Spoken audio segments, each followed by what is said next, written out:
बिस्मिल्लाहिर्रहमानिर्रहीम। आज की इस वीडियो में हम डिस्कस करेंगे नाहम क्लास फिजिक्स का जो ऑफिशियली बोर्ड का पेपर पैटर्न है। इस दफ़ा जो आपके बोर्ड के इम्तहानात हैं, इसका जो पेपर पैटर्न है वो मुकम्मल तौर पर तब्दील कर दिया गया है। आप पंजाब के किसी भी बोर्ड से ताल्लुक़ रखते हैं, इस दफ़ा जो आपका बोर्ड का पेपर है वो SLO बेस होगा और इसका जो पेपर पैटर्न है वो इंटरनेशनल स्टैंडर्ड के मुताबिक होगा। यानी कि आपकी जो बुक है वहाँ से 70% पेपर आएगा, यानी कि जिसको नॉलेज बेस कहते हैं, जबकि जो आपका 30% पेपर है ये कंसेप्चुअल होगा। कंसेप्चुअल पेपर में सवाल किस तरह के पूछे जाएंगे कि आपने जो फिजिक्स के न्यूमेरिकल या एग्जाम्पल वगैरह की हैं, इनकी या तो स्टेटमेंट चेंज कर दी जाएगी, या आपने वहाँ पे जो थ्योरी के सवाल पढ़े, जैसे आपने लॉ ऑफ ग्रेविटेशन पढ़ा या न्यूटन्स के लॉ पढ़े हैं, तो उन लॉज का हमारी ज़िंदगी में रियल लाइफ में कहाँ कहाँ पे किस तरह इस्तेमाल हो रहे हैं, उसके मतलब भी सवाल पूछे जा सकते हैं। तो आप पंजाब के किसी भी बोर्ड से ताल्लुक़ रखते हैं, इंशाअल्लाह ताला जो स्कीम आज मैं आपके साथ शेयर करूँगा, आपका 100% जो पेपर है इसी स्कीम के मुताबिक आएगा। और जो लॉन्ग क्वेश्चन की पेयरिंग है कि किस चैप्टर से थ्योरी का सवाल पूछा जाएगा और किस चैप्टर से न्यूमेरिकल पूछा जाएगा, वो भी बिल्कुल उसी के मुताबिक आएगी जो आज आपके साथ शेयर करूंगा। तो सबसे पहले हम बात करते हैं ऑब्जेक्टिव पेपर की। आपका जो ऑब्जेक्टिव पेपर होता है, इसमें टोटल 12 MCQs होते हैं और हर MCQs का एक नंबर होता है।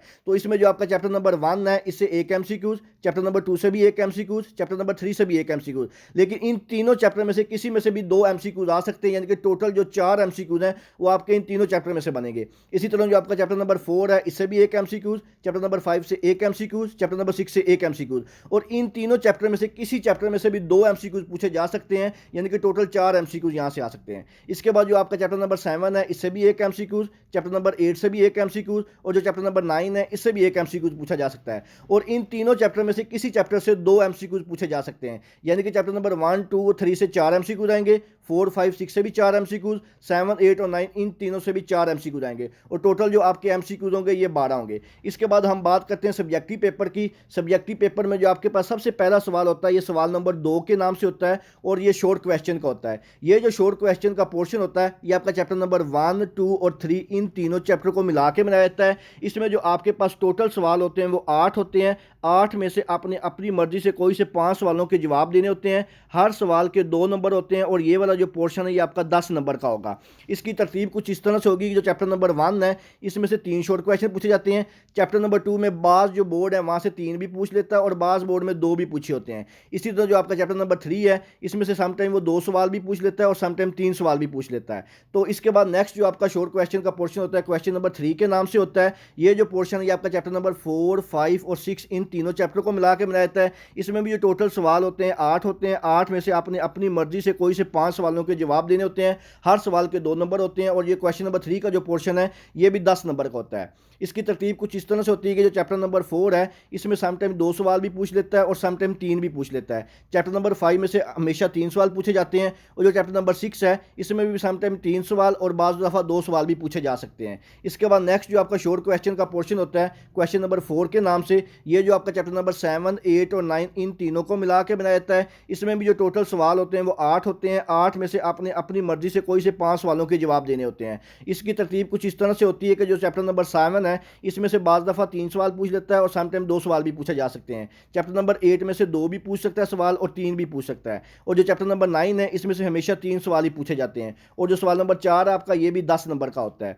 इसके बाद हम बात करते हैं लॉन्ग क्वेश्चन की। आपके पास जो टोटल लॉन्ग क्वेश्चन होते हैं, ये 3 लॉन्ग क्वेश्चन होते हैं। 3 में से आपने किसी 2 के आंसर देने होते हैं और हर सवाल के 2 पार्ट होते हैं, ए पार्ट और बी पार्ट, जिसमें जो आपका ए पार्ट है ये थ्योरी वाला होता है और जो बी पार्ट है ये न्यूमेरिकल का होता है। तो सबसे पहला जो आपका लॉन्ग क्वेश्चन होता है, क्वेश्चन नंबर 5 के नाम से होता है। इसकी जो पेयरिंग है ये आपका चैप्टर नंबर 2 और चैप्टर नंबर 3 इन दोनों को मिला के बनाया जाएगा। चैप्टर नंबर 2 में अगर थ्योरी का सवाल आएगा तो चैप्टर नंबर 3 में से न्यूमेरिकल का पूछा जाएगा। अगर चैप्टर नंबर 2 से न्यूमेरिकल का सवाल आता है तो चैप्टर नंबर 3 में से थ्योरी का सवाल पूछा जाता है। इस दफ़ा 100% कन्फर्म नहीं है कि चैप्टर नंबर 2 से थ्योरी आएगी कि न्यूमेरिकल आएगा, चैप्टर नंबर 3 से थ्योरी आएगी कि न्यूमेरिकल आएगा। तो आपने चैप्टर नंबर 2 और चैप्टर नंबर 3 इन दोनों के थ्योरी और न्यूमेरिकल के जो सवाल आते हैं उनको अच्छी तरह करके जाना है, तो फिर ही आपका जो क्वेश्चन नंबर 5 है ये अटैम्प्ट होगा।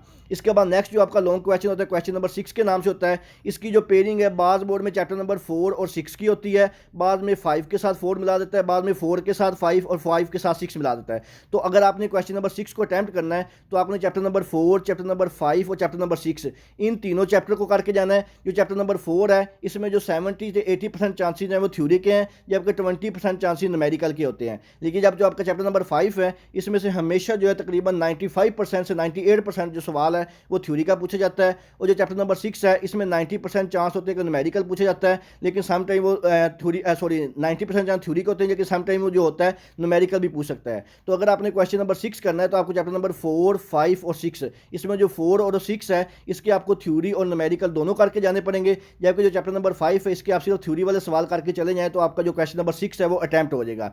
इसके बाद आपका जो लास्ट क्वेश्चन होता है क्वेश्चन नंबर 7 के नाम से, इसकी जो पेयरिंग होगी लॉन्ग क्वेश्चन की चैप्टर नंबर 7, चैप्टर नंबर 8 और चैप्टर नंबर 9 इन तीनों को मिला के बना देती है। बाज बोर्ड में इन दोनों से बना लेता है और जो बाज बोर्ड है उनमें इन दोनों से बना लेता है, और समटाइम इन दोनों का भी पेयर बन जाता है। तो अगर आपने इनके बारे में कन्फर्म नहीं होता है कि किन दो चैप्टर को मिला के बनना है तो आपने ये तीनों चैप्टर करके जाने अगर आपने क्वेश्चन नंबर 7 को अटैम्प्ट करना है। तो इसकी तरतीब कुछ इस तरह से होती है कि जो चैप्टर नंबर 7 है इसमें से न्यूमेरिकल का सवाल भी पूछा जा सकता है, थ्योरी का सवाल भी पूछा जाता है। इसी तरह जो चैप्टर नंबर 8 है इसमें से थ्योरी का सवाल भी पूछा जा सकता है, न्यूमेरिकल का सवाल भी पूछा जा सकता है। लेकिन जो ज़्यादातर चांसेस चैप्टर नंबर 7 में है इसमें न्यूमेरिकल के होते हैं, जो चैप्टर नंबर 8 है इसमें थ्योरी के सवाल के होते हैं। लेकिन अगर आपने इस क्वेश्चन नंबर 7 को अटैम्प्ट करना है तो आपको चैप्टर इसके साथ चैप्टर नंबर जो 9 है इसके थ्योरी वाले सवाल करके जाने पड़ेंगे। चैप्टर नंबर 9 में जो न्यूमेरिकल आने के चांसेस सिर्फ 10% होते हैं, लेकिन अक्सर आता ही नहीं है चैप्टर नंबर 9 में से।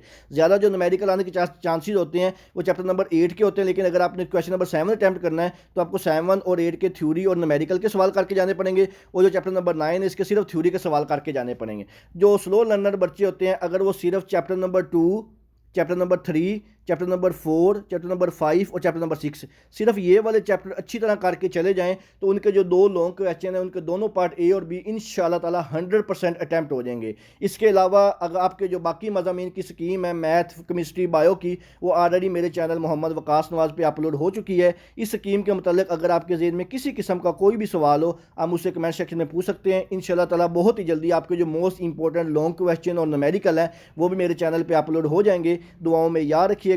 जज़ाकल्लाह, अल्लाह हाफिज़।